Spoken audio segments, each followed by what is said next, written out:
Good morning, everyone. I'm Abby Jones with the Gallatin Valley Sentinel, and I'm joined here today with the Bozeman Study Commissioners, Deanna Campbell and Carson Taylor.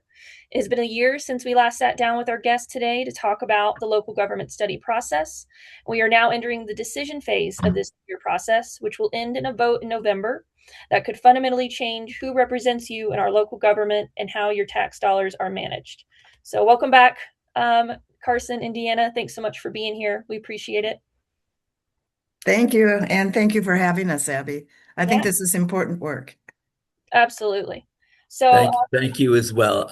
I want to say at the beginning, just to be clear, anything that we say that's an opinion is our own. We're not speaking for the whole study commission, and the line between opinion, fact, and all of that when it comes to how we're deliberating may be very complicated. So, have a liberal view of what opinion is. thank you, Carson. Okay, so to kick off, we'll start with a question a bit similar to the last interview that we had with you. So, at the start of the study process, you committed to set 5 goals focusing on educating yourselves and the public on Bozeman's government structure and on a transparent and inclusive process. So, with that in mind, do you believe that you've achieved this transparent and inclusive process? And how have you gone about to measure that? Good question. Do you want to start, Deanna, or do you want me to? I think we've done I think we've done the best we can. There is ample opportunity for public comment throughout the meeting. And I think that we've had the engagement opportunities for people. I personally am disappointed in the participation level. And I think that that's something that we're still trying to ramp up. I personally do value public comment and participation, and I think that even in any environment where people are commenting, it is important to know and remember that they represent really only a small portion of those who think similarly but aren't commenting. And so I would hope that interviews such as this would open up more people to engagement. We really want to know what people are thinking, and we do value their comments. Thank you, I, Deanna. I would agree with probably everything Deanna said. I wish we had more involvement. I think the problem is the topic is pretty abstract, meaning we're not talking about the decisions that the city commission has made that have caused controversy so much as how do we change the process, the structure in a way that potentially avoids those mistakes from the past. And I welcome public comment a lot. And often there are ideas that no one has thought about. Sometimes they're good ideas, sometimes it turns out they don't work out, but it gets at something that I think is really important. Absolutely. Thank you. Deanna, in our last interview, you said that one of the reasons you decided to run for city commission was because you were seeing where the city government was misaligned with many of the goals and visions of some of the people in Bozeman. Do you think the study commission is headed in a direction that will solve some of these issues?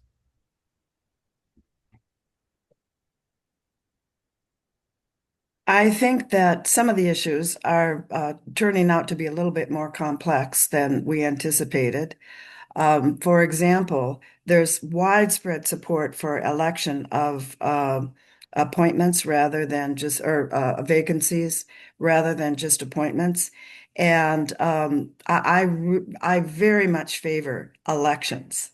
And I'm looking for creative ways to accomplish that. But it seems like we are up against some statutes, state statutes, and election laws that make responding to that particular really heartfelt issue in our community in a way that people are going to get what they want. So I don't know if that answers your question or not, but I remain advocating change that actually will make a difference. And I'm only one person on the commission. And like I say, sometimes we do run up against walls. Mhm. And Carson, you mentioned in our last interview that you thought there were some things in the city charter from 20 years ago that might no longer apply to a growing city like Bozeman. What things were you referring to then, and how and or why have your views on this changed throughout the process? Boy, I'm not sure I can remember what I was referring to exactly with that. I do think that one big question that's coming up for us is, do we continue with the city manager form of government versus having a mayor who's more uh, attuned to or a part of the executive function rather than the legislative function? And at the time that I got elected, I was definitely thinking about, um, wow, Bozeman's most recent history is as a stepping stone for city managers to move on to bigger and better jobs. And the two prior city managers, I think, had lasted 2 years, something like that each. And that's not a good system for us to have sort of rolling city managers coming from out of town, coming through and then moving on to other things. Now, the reasons that they moved on were different and all of that, but um, and the current city manager, of course, is a lifelong Bozemanite. Came up through the city. He was at one point was the fire chief, and so that's given me hope that maybe there is a way to maintain some form of a city manager government, but with people that are committed to Bozeman and know Bozeman well. And so as we sort of toy with that, one of the things that's occurred to me is at a minimum when we and I was part of that hired this is when I was the very end of my city commission career. Um, we weren't thinking about, wow, is this person going to be committed to Bozeman? Is this person just using this as a stepping stone to move on?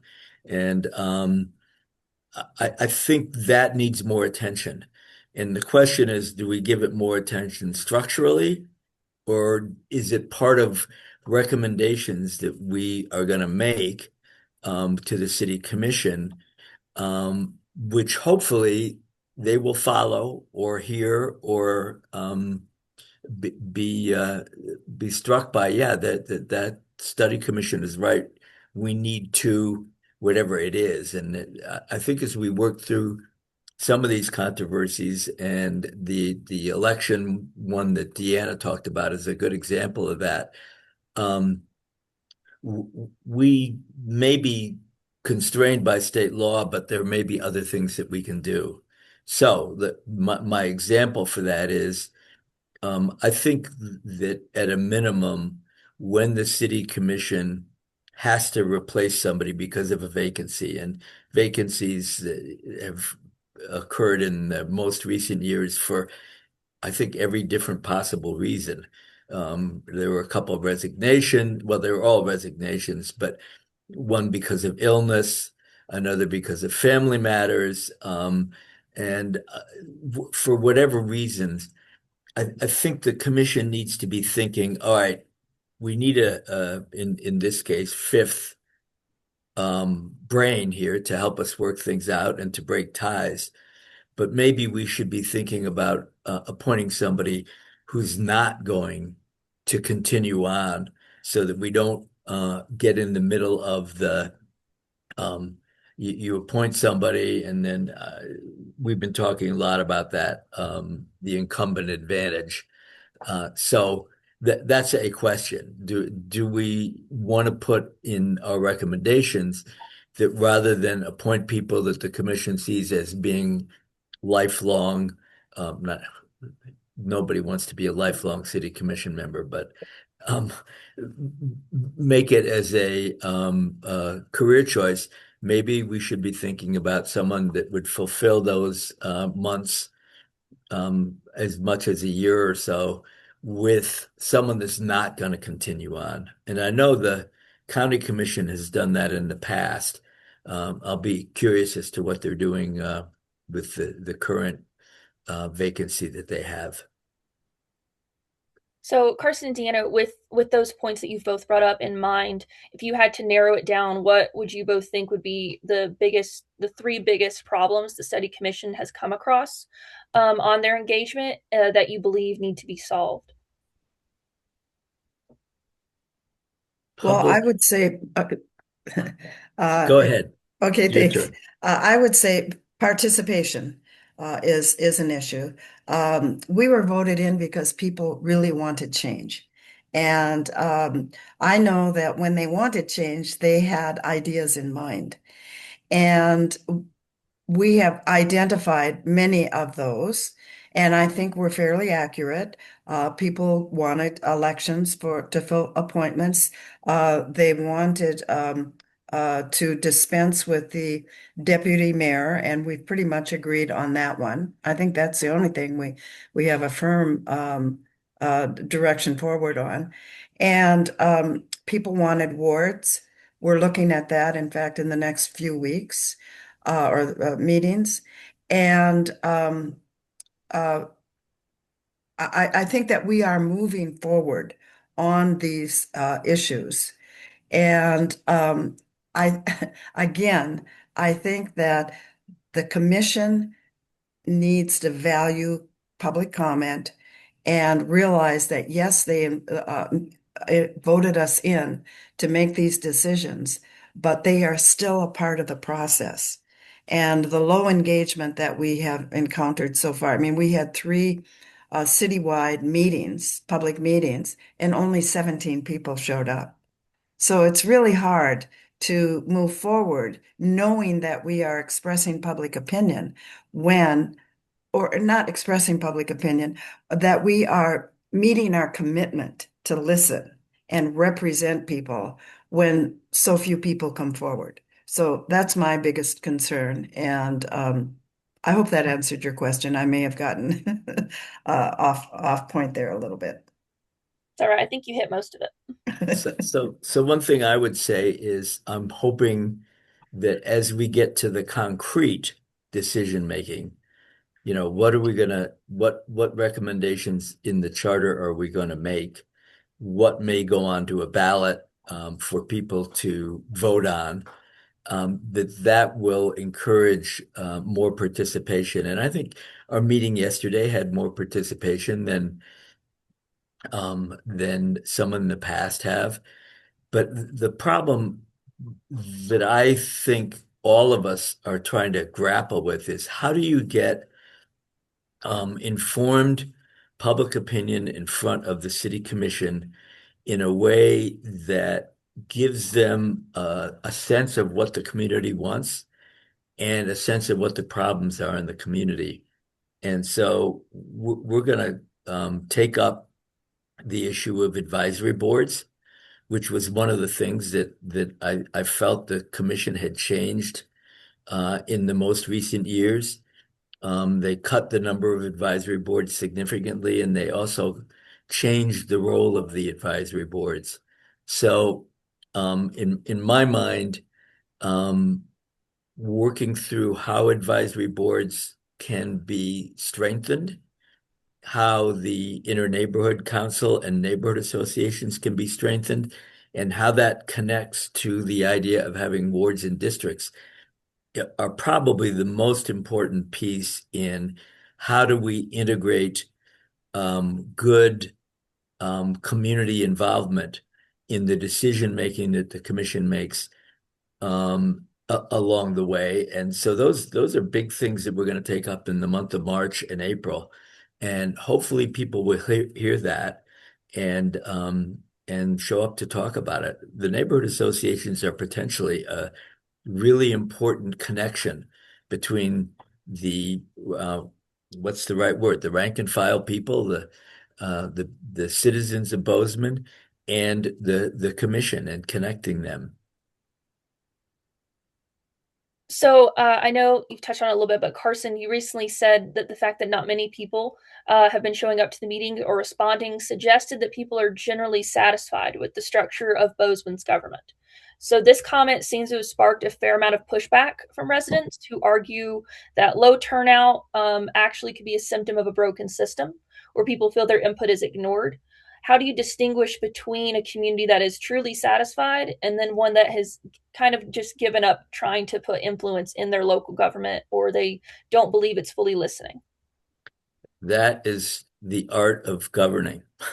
The the connection between leadership, which is what people are elected to do, right? The election of anybody is meant to, I want that person because I think they will treat the issues as important and exercise some leadership, because inevitably people on the study commission, people on the city commission, if they're doing their job right, know more about a given issue than or the ins and outs of the issue than people in the public who are just wanting to lead their lives.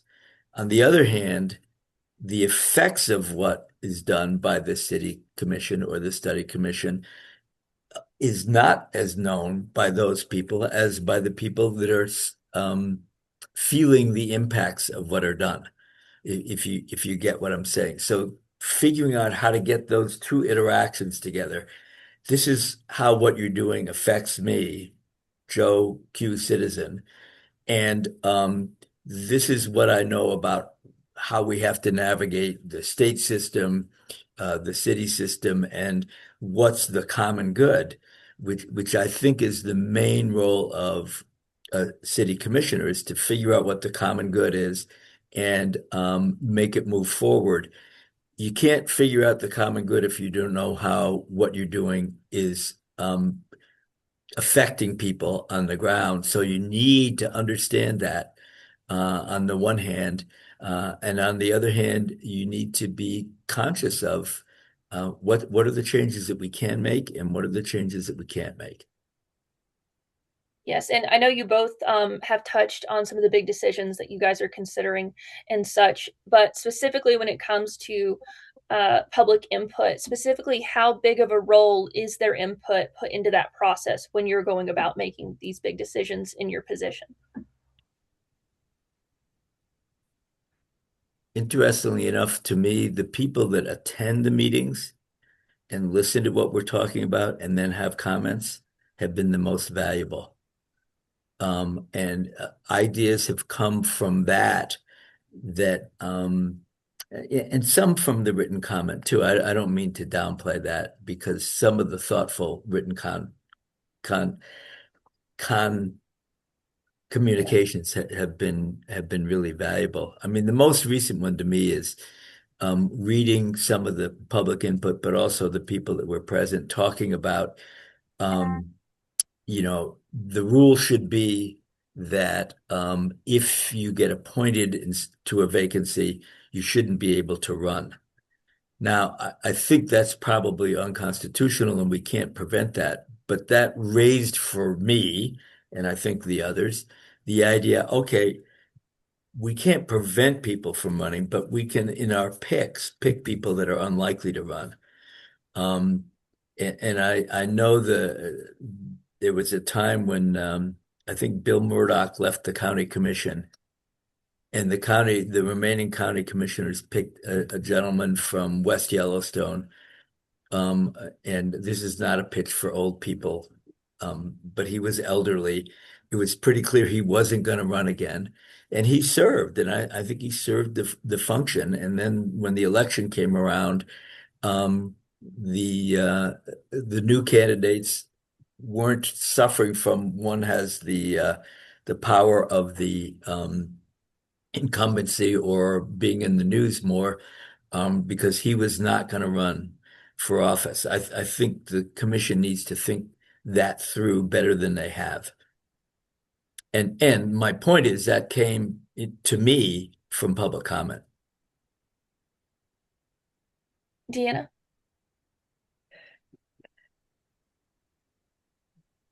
I'm sorry. I that idea came from me, Carson, in yesterday's meeting, and No, it was in public comment. uh, okay, that's fine. I'm sorry, but in any case, uh, Abby, would you repeat the question? Of course, yeah, no problem at all.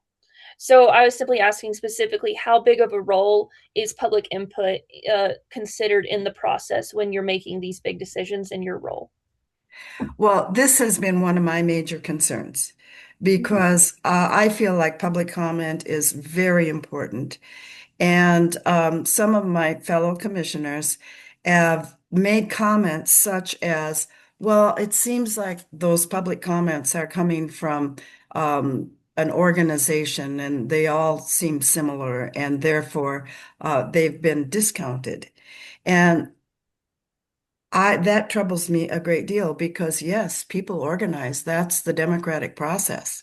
And they talk about issues and they come up with the major points of whatever their view is, and they express them.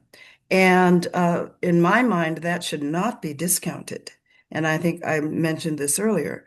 They still represent a good number of people who are looky-loos. You know, they kind of watch what's going on, but they don't actually participate, but they agree very strongly. And I think that's why we need to give every public comment the weight it deserves. I was also troubled when one of our, and it's not just one, there's been more than one of my fellow commissioners who have expressed the thought that, well, we were elected to make decisions. And I do agree with that 100%. And our responsibility is to make good decisions. However, it doesn't mean that we disregard public comment and override it because whatever we're thinking is better than what they're thinking. So I think that that is something that we must be very aware of as a commission.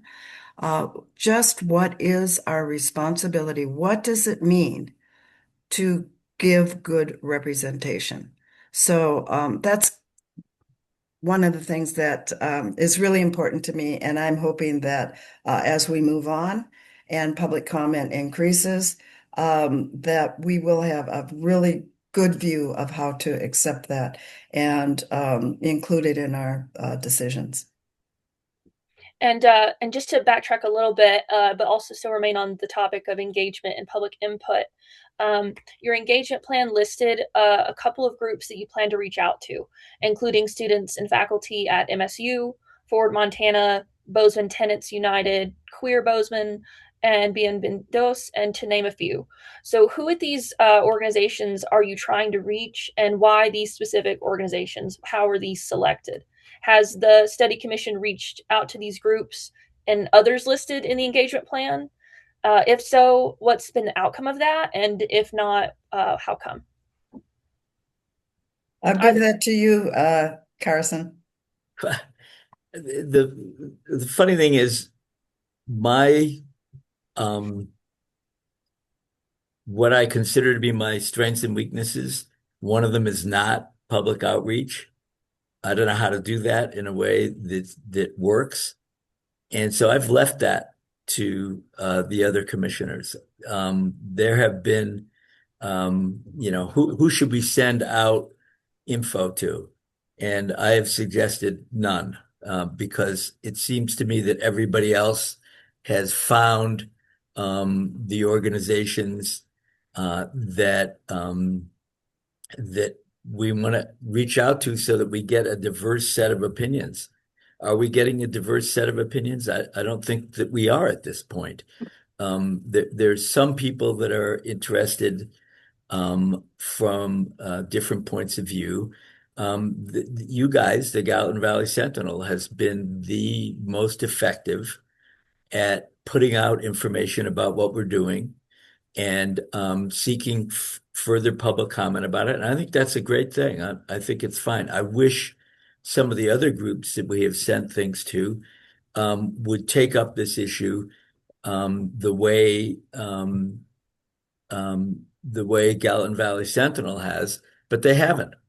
I don't see any organization that calls attention to people. This is what's in front of the study commission right now. This is what we think. Here are the talking points.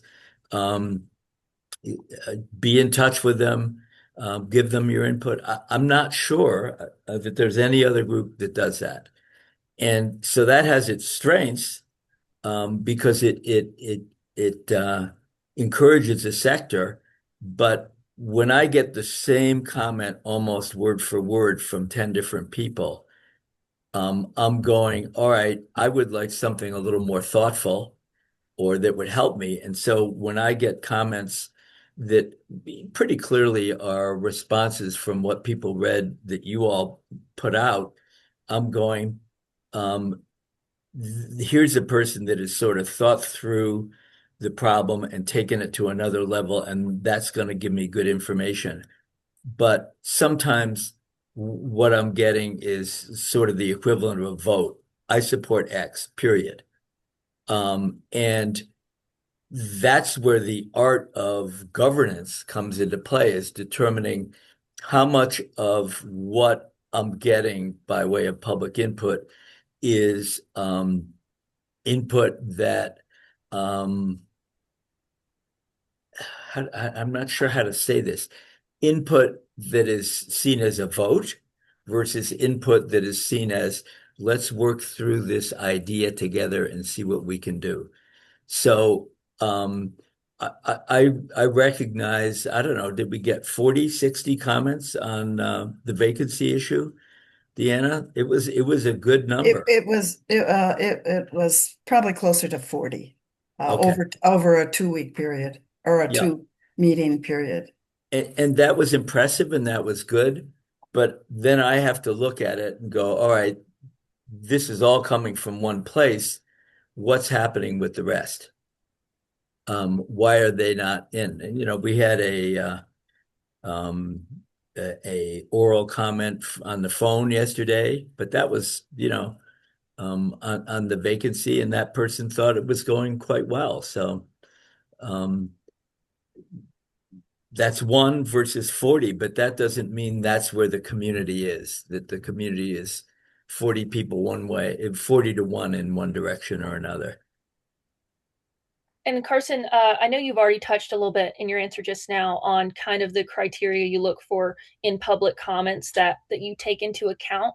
So, in the most recent study commission's meeting, there was some skepticism expressed about public comments that sound like they're coming from special interest groups, while also the lack of public turnout might be a sign that the general public trusts the study commission to do the right thing, and so it chooses to not give public comment.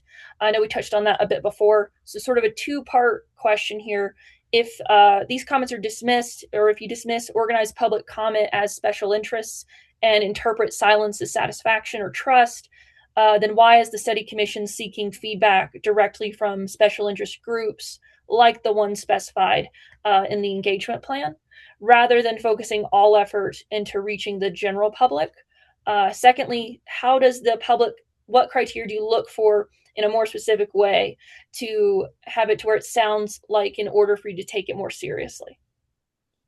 First of all, I think the outreach to all of the different groups are intended to make their way to the general public because getting to the general public through various interest groups is a definite way to connect to people.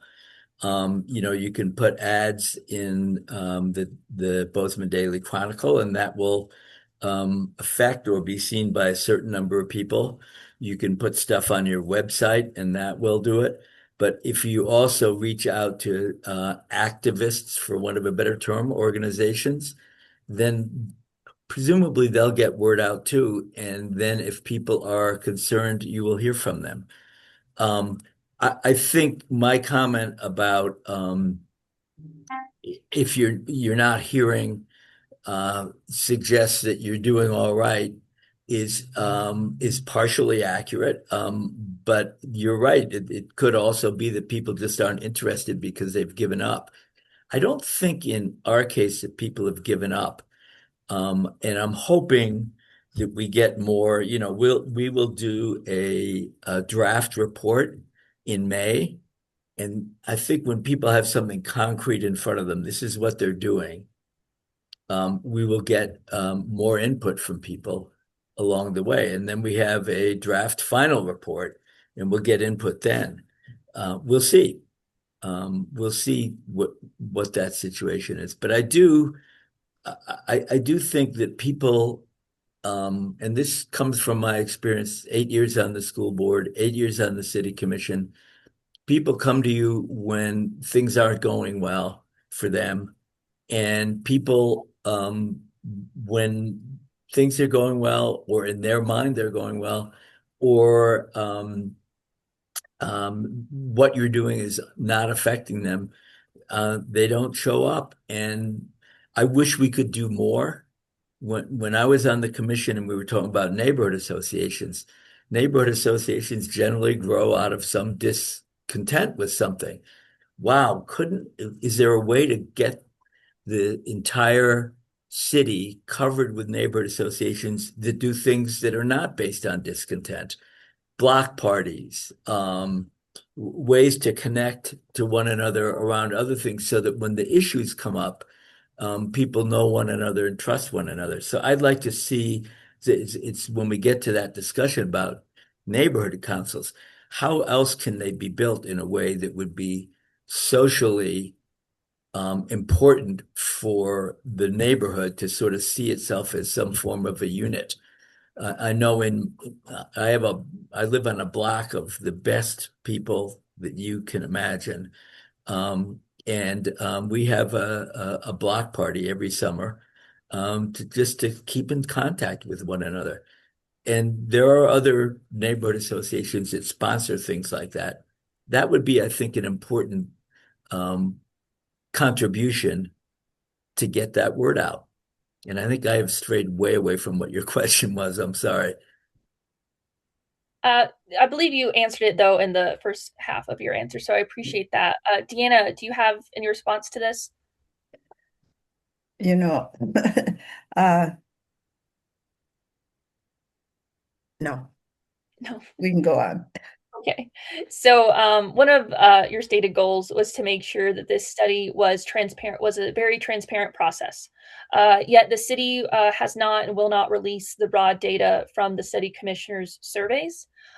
We want to know, why is the raw data being held back? And more importantly, why should public trust a summary of data when they aren't allowed to see the unfiltered responses for themselves?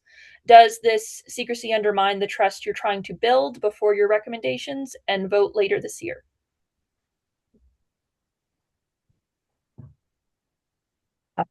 I'll speak very briefly to that because I haven't been involved in that process, but I do know that uh, there was resistance to releasing that data, and I don't understand it. I think that it is public information. I personally looked at the data. And while I'm not a data analyst, I have done a lot of data analysis in my professional life. And I found it to be have been overstated in some instances. And perhaps the public saw the same thing. And that is why they're looking to see, well, what was the data? And does it really represent um, the public, and was it properly interpreted? So I agree that that data should have been released by now, and that it's a pretty simple request, and there should not be any resistance to it. So, but I have not been involved in the process, so I can't speak exactly to why it hasn't been released. Carson, maybe you know more about it. I think it's a mischaracterization to say that the city has refused to release this data. The question is, when we put out, and Deanna and I voted for it, to a survey that would be private, meaning the author of each survey, the person that was participating, would not be disclosed. Um, that was meant to do two things. One, give people the freedom to say what they really thought, and two, to encourage people who otherwise might not want to speak because they would be identified to participate in the process. My understanding, and I've not been involved directly in any negotiations around this, is that the city offered to put the data in the raw data into a format where it would be impossible to figure out the author of each individual piece of information, but there would be all of the raw data released, and the Gallatin Valley Sentinel rejected that. So I don't know where this is going to go, but I think that looking at the comments of people, if you could separate them from one another, and this is my understanding of what the offer was, we'll take every question and give you the raw data on that, but we'll separate them by questions so you can't connect question number one, question number two, three, four to one person, but rather you see the data across the board. I don't know why that doesn't meet your needs. Thank you, Carson. Just to clarify, so that being rejected, even though this is public information, is that the standard because it's solely based on the premise that we're concerned about the privacy of those that filled out the survey, even though the survey's for public information? Yes, My that's understanding. my understanding. Okay. Is I don't want to, let's take, I don't know why I use Joe Q Public. It's sort of an obnoxious term, but take average citizen fills this out. And if you follow all of the answers, you can figure out who it is from that one survey. Then I think that would violate the expectation of the person that filled it out.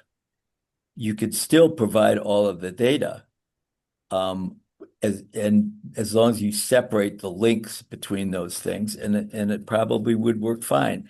And maybe you'd have to redact. I hate to use the word redact because it's become a federal issue, national issue as to something totally different. But you could, if someone gave direct information, you could redact that. But my understanding is there's not that much that would need to be redacted. It's just a question of how you get the data as opposed to what you get. You would get it all. All right. Well, so back a little bit to our engagement plan here. Sorry, were you about to say something? No, I was motioning my dog to be quiet. Sorry. I'm doing the same thing sometimes. No worries.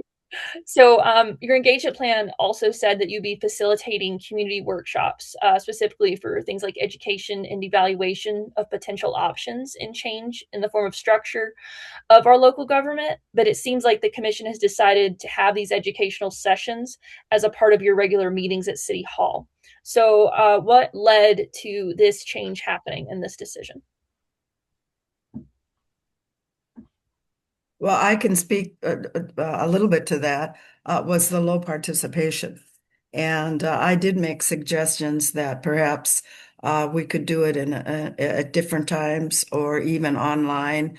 But the engagement firm that we hired did not choose to do any of those things. And we had paid a good deal of money to Working Ventures to give us good engagement, and we got what we got.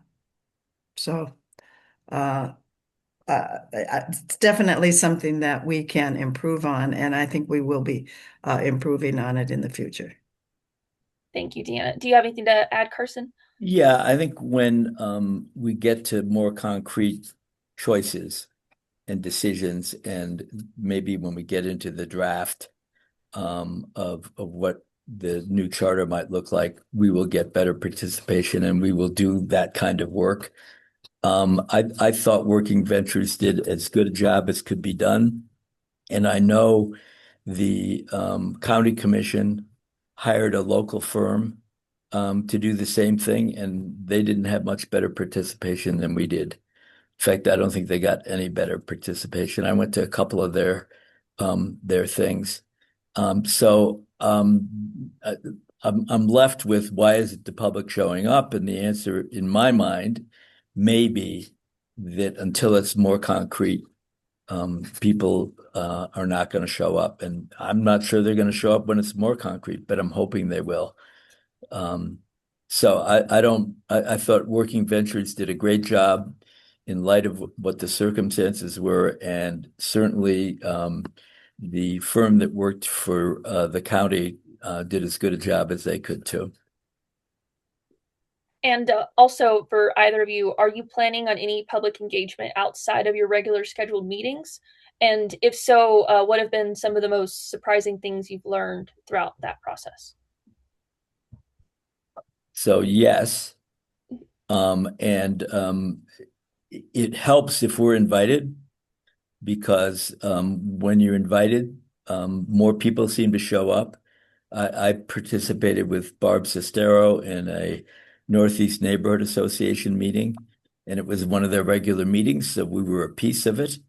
And there were, 40, 50 people there. And that was fascinating to me because amongst other things, people were weighing in on issues like whether we should have wards and districts as opposed to continue with at-large voting. That was interesting. And there were a few people at that meeting who were absolutely vehement about, I want to vote for all of my commissioners. It should be an at-large vote no matter what it is. And that was a surprise to me. Next week, I think, or the week after, I'm going to with another member of the commission to another neighborhood association meeting. We had a really good meeting with the INC, the Inter Neighborhood Council, which brought some people out. So that was a regular meeting, but we have been make invite us somewhere, we will go. And I think there have been a couple other meetings that other people have gone to as well. Deanna and I were on the radio Thursday. Um, Uh, no, it was Monday. I don't remember what Wait, Tuesday. Thursday's Tuesday. yesterday. Today. Yeah. It just shows what happens. Yeah. No, it Yeah, was Tuesday. it was Tuesday.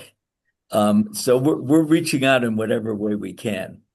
But I do think if there are organizations out there that would like to have us, they should invite us. And we will come with bells on our toes. By twos. In Always two of two us. at a time. We try and do two at a time. Yes, always good to have a battle buddy. So we've talked about some of the big goals and public input, but there is also a big legal reality to what can actually make it onto the ballot this November. So Montana Code annotated states that you're limited to only 3 separate sub options on the ballot. Were you surprised to learn this? And how does that limit change the strategy or your strategy when you're having so many issues to address? Well, I can speak only mildly to that. We were advised by the city attorney that there was room for interpretation there, and that perhaps we should not limit ourselves that much. And so my position is that we should take the broadest strokes that we can on as many ballot issues as are needed. And there would be ways to construct that so that we would still meet the intent of that law. So I don't think we should limit ourselves to just three. I think it's three subjects and 2 sub-options. That would limit us too much. I'm going to just take a break here and put my dog out because I'm sure you can hear him barking. All Take it right. from here, Carson. Do you trust me to Don't worry. Of course I to, do. to comment in your absence? I was surprised by the rigidity of the idea of three. But let's put it in context. I think that what we will end up doing, because we've decided to make one change, for sure at this point, and we've got months ahead of us to make other decisions, is we will end up with a amended charter.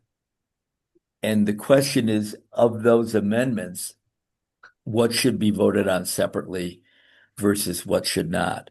And if you have too many sub options, do you create a huge conundrum for people because they're faced with looking at something that they hadn't thought about before, and how do they vote? Do they vote on each of the sub options, or can they skip over ones that they don't care about or whatever?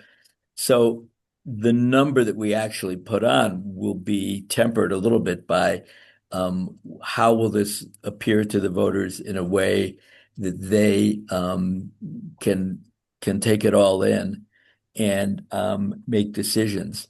For instance, I think generally the comments we've heard about the removal of the deputy mayor situation suggests to me that that could just go into the amended charter. Uh, People need to know that, and we write a whole report where we talk about the changes we made. But I don't think that needs to be a separate vote, particularly if there are three other things that are more pressing and what's the right word, more controversial. Um, when we get to wards and districts, and I'm calling them wards and districts, they may be exactly the same thing, but it's better to just use the broad strokes at this point. When we get to that, there may be some things that are controversial enough that it would be a vote, that a vote is a good idea. So, just to continue, I know we're getting kind of a little bit closer to time than we predicted, but if you don't mind, just continue with a few more. Per your last meeting, the study commission decided to keep using the appointment process to fill vacancies. The local election office said that the option of filling vacancy by special election goes against state law, but the city attorney said that he could request an official opinion from the attorney general's office. The study commission as a whole did not want to pursue looking into the option any further, even though almost all public comment submitted has asked for special elections. If we at the Gallatin Valley Sentinel paid for a legal option on this, what would you do with that information if an attorney declared that special elections are allowed in state law?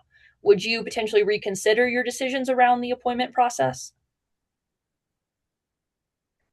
Well, I would hope so. And I was disappointed that we didn't go that route because I think it was something that our constituents deserved because of the overwhelming desire to have vacancies filled by elections. So um, we have we have said that this process is flexible.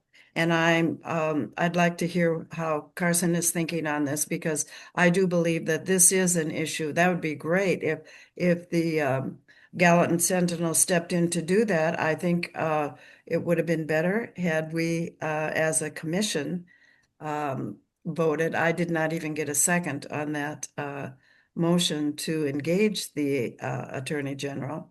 But Carson, I'll toss the ball to you here because we've said we're going to be flexible and look back on our decisions. So, how do you feel about this one? Okay, now I'm speaking for just me, Yeah, right? right. Let's be perfectly clear. When we started this process, I worked for a union side labor firm for a long time when I was practicing law. And when you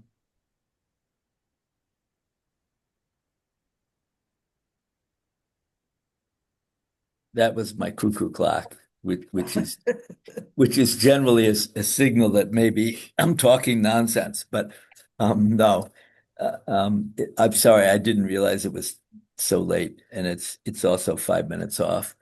Anyway, um, when you negotiate a contract, each provision of the contract is in some way or fashion dependent on another. And as we work through what we're going to add or subtract and what's going to be, what sub options are going to be in front of the voters, in addition to the amended charter, when you do that, there's a dependence on them. So, for instance, the ward district issue also may affect the number of commissioners. That may affect the pay that you give commissioners. And that may affect a variety of other things, including the vacancy issue. So until you're done with till you have the final product, everything in my mind is up for grabs and reconsideration in light of what happened. But you can't do this process and start with the final product and work backwards. You have to, it's like, I like to say, it's like eating an elephant. You take one bite at a time. So let's deal with the issue of the deputy mayor. Okay, this is what we think tentatively. Let's deal with the issue of how you deal with vacancies. See how that goes. Next step. But there will come a time when, for instance, if we end up having wards, does that change how you do the vacancy issue? Because at a minimum, if you create wards and people, the representatives from the wards have to live in the wards, which would be the only logical reason to have them, then maybe there is a way to figure out how the wards pick the replacement.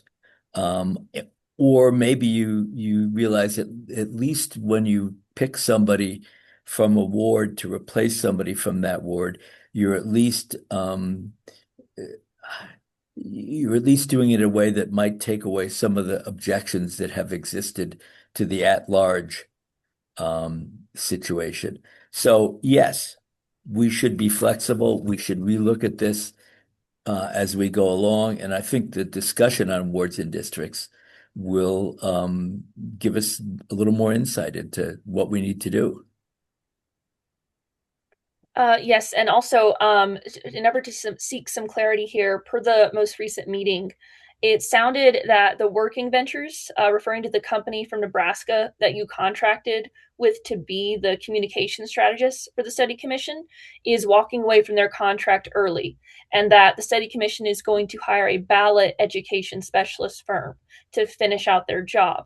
Why is Working Ventures stepping away when their proposal included developing voter education tools? They're not stepping away. Okay.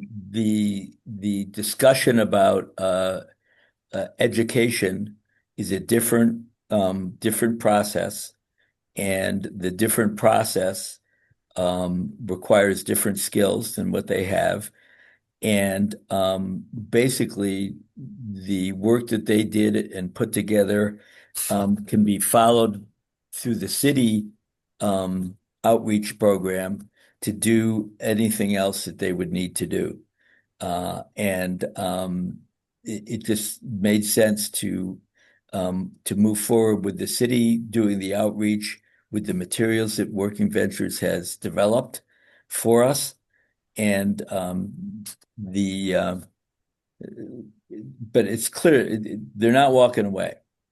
We just realized that we've gotten everything from them that we can, and that their coordination with the city on outreach is it puts the onus on the city anyway to find ways to reach people. So it made sense to move on. And building off of this topic, why is the city clerk, Mike Mass, going to be a part of the decision making process for the ballot education firm you chose to hire? Why isn't the study commission weighing in on this decision since they are the body that was elected to do this work? I think they will weigh in on it. They will. We picked Mike to do it because he's done this before for a variety of other city issues.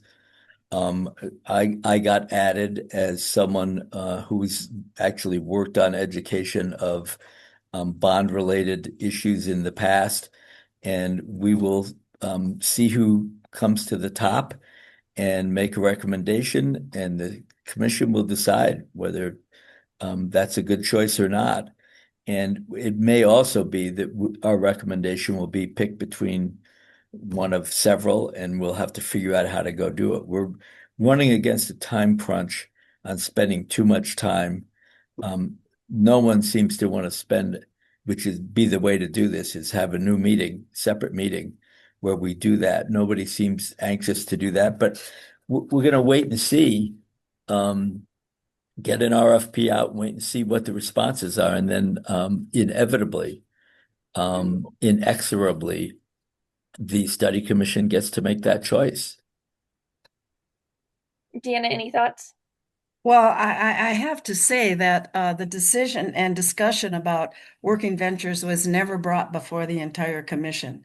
It was brought forward as a motion, and there was very little discussion about it. Now, I will make one thing clear. They are walking away because they're leaving 20 grand behind on the table for work that they're not going to do. Um, all of that aside, the motion that came forward was clearly the result of discussions that had occurred outside of a general meeting. And I did suggest that we make it more, bring it more into the commission, and we'll see how that works out. But uh, it was not a discussion that we had as a full commission. So, with everything that we've discussed today, and then with your answers here today, what message do either of you want to give to the 67% of Bozeman residents who voted for a study commission? Keep paying attention, pay attention, and give us your thoughts because our goal is to make changes that will deal with the problems that drove people to vote to have this study commission. And the public gets to vote on this. Whatever we recommend, the choice will be approve of it or not, approve of certain sub choices or not, or we end up being stuck with what we've had. And then the question will be, how do we make that work better? But so my message to people is, um, please give us all your thoughts along the way and be ready to make a informed decision when the voting starts. I'm very optimistic that we can come up with some meaningful change to help Bozeman achieve the kind of governance that answers the people's need for participation and good representation. And it will take public involvement and engagement, and I think it should come from every source that we can garner into this process. So for those 67% of the people who are looking for change, I am still optimistic that we're going to be able to deliver it. Well, thank you, Carson, and thank you, Deanna. Thank you so much for dedicating your time today to do this interview with us. And I will look forward to speaking with you again at the next study commission hearing in March. Thank you. Thank you. Great. Take care. Take care.